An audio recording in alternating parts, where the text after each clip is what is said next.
Merci, monsieur l'adjoint. Alors, cette délibération me permet de vous faire part d'une inquiétude que j'ai déjà exprimée en commission d'appel d'offres. Et en effet, puisque cela n'apparaît pas dans le texte et puisque vous n'en avez pas parlé dans votre présentation, je veux préciser qu'un des lots de cette délibération est en forte augmentation consécutivement au non-renouvellement du personnel municipal jusqu'alors dédié à cette tâche. Il apparaît cependant que ce renouvellement de marché, vous l'avez dit, est particulier puisqu'il s'agit de pallier la défaillance d'un de nos anciens prestataires privés. Il semble en outre que le personnel municipal en charge normalement de faire ce travail ne soit plus en mesure de le faire.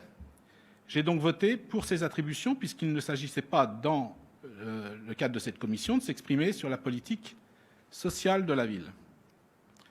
Cela ne veut pas dire que je le referai, si la logique qui précède à ces marchés n'est pas inversée à l'avenir. En effet, en écho à la réserve que j'ai émise en commission d'appel d'offres et des réponses qui m'ont été apportées, il me faut m'expliquer. Bien entendu, je ne veux surtout pas déformer les propos qui ont été tenus, mais en résumé, j'ai compris que votre majorité souhaite limiter le recrutement du personnel dédié à des tâches de nettoyage, car ces personnels seraient en souffrance en fin de carrière. C'est effectivement compréhensible au vu de la pénibilité de ce travail. Fort de ce constat, vous estimez alors que les sociétés privées seraient les mieux armées et les plus souples pour toujours disposer du personnel adéquat pour les tâches de nettoyage. Sur ce point, je ne suis pas en accord avec vous. Mais je conviens que c'est un des terreaux de nos différences. J'estime au contraire que notre collectivité doit continuer à assurer son rôle de détection et de formation des personnels peu qualifiés, une sorte de contribution sociale. Tout l'effort ne peut pas être supporté par les associations en insertion ou en travail adapté. Nous devons prendre notre part. Certes, ces agents commencent par le bas, mais nous pouvons leur garantir des perspectives de formation et d'acquisition d'expérience pour les muter vers des tâches plus enrichissantes. À l'inverse, je ne crois pas que ce soit l'objectif prioritaire de la plupart des entreprises privées agissant dans ce secteur. Je suis donc inquiet d'une lente privatisation des tâches peu qualifiées et j'attends votre attention à ce sujet pour exprimer par le vote un avis qui, cette fois, sera purement politique. Merci. Merci, Monsieur Le Floch. Y a-t-il d'autres demandes d'intervention ? La parole est à Benoît Pilet. Oui, chers collègues, Monsieur Le Floch, juste pour préciser effectivement les propos que j'ai pu tenir lors de la CAO, que je reconnais, dans la fidélité, mais dans l'analyse beaucoup moins.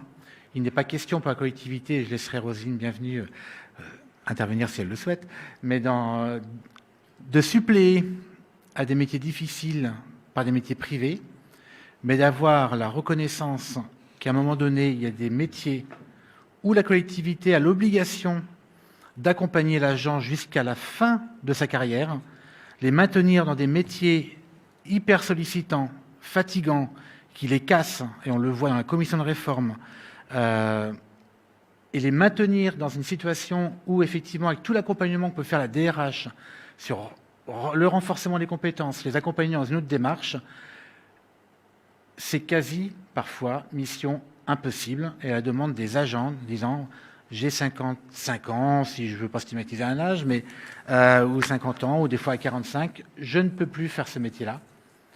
Accompagnez-moi pour faire un autre métier avec la difficulté, effectivement, que cela peut apporter. Ce n'est pas pour se décharger sur des sociétés privées. Les sociétés privées vont accompagner leurs salariés comme ils le souhaitent, mais effectivement, des agents vont avoir plus, des salariés vont avoir plutôt la possibilité éventuellement de dire je ne peux plus, je vais changer de société, je vais changer de métier plus facilement, alors que la collectivité va devoir accompagner ces agents pour lesquels il est parfois inconcevable de changer de fonction, je dirais intellectuellement parce qu'ils aiment ce qu'ils font. Plusieurs fois, ils l'ont exprimé dans les délégations précédentes que j'avais au niveau des RH, le désir de bien faire, le bonheur de se dire que quand d'autres personnes vont prendre la relève du travail le matin, l'espace sera propre. Donc la fierté de faire un travail bien fait, mais l'incapacité à un moment donné d'avoir des postures qui les permettent de maintenir cette durabilité dans le service et l'incapacité parfois d'accompagner que la collectivité a accompagné les agents sur tout le long de leur carrière, tellement ils ont été sollicités et n'ont pas accepté parfois un changement brutal parce que c'était une remise en question qui était parfois trop forte pour eux. Mais la DRH fait tout son travail. Il y a un an, c'était plus de 220 personnes qui étaient en accompagnement de reconversion, mais ça peut demander des mois, des années d'acceptabilité, de se dire qu'aujourd'hui, je ne peux plus faire mon travail, non pas parce que je ne suis pas bonne, mais parce que je ne peux plus le faire. Et d'accepter qu'on ne peut plus faire un travail, que ce soit dans la collectivité ou ailleurs, c'est compliqué. Merci, Monsieur Pilet. Juste un élément de précision, Monsieur Le Floch. On peut avoir des divergences ou des différences, c'est évidemment pas un souci. Il faut quand même prendre conscience que 2/3 du nettoyage est fait par des agents de la collectivité. 1/3 est fait par le privé. On n'est pas dans un modèle qui consiste à considérer qu'il y a un système qui serait exclusif de l'autre. Nous pensons au contraire qu'on a besoin des deux, compte tenu aussi des amplitudes horaires, compte tenu parfois de la spécificité, compte tenu parfois du matériel dont on a besoin. Et l'ordre de grandeur de ce que la ville met en direct, c'est plus de 80 agents. Donc si vous faites c'est plutôt, quand je dis plus de 80, le chiffre est un peu plus près de 90 que de 80. Et donc quand on prend ces éléments, c'est plus de 2,5 millions d'euros en équivalent de masse salariale par rapport aux 1,1 million qui vous est proposé. Mais je pense que notre job, c'est aussi de soutenir des entreprises d'insertion ou d'accompagner des entreprises privées sur une partie de leur activité et qu'encore une fois, ce n'est pas une bascule idéologique, c'est un complément par rapport aux besoins tels que ça a pu être exprimé et au dialogue social que nous avons en interne dans cette collectivité. Mais il peut y avoir d'autres visions et d'autres appréciations. Je ne veux juste pas que ce soit présenté comme étant une forme de choix idéologique alors que ce n'est pas le cas.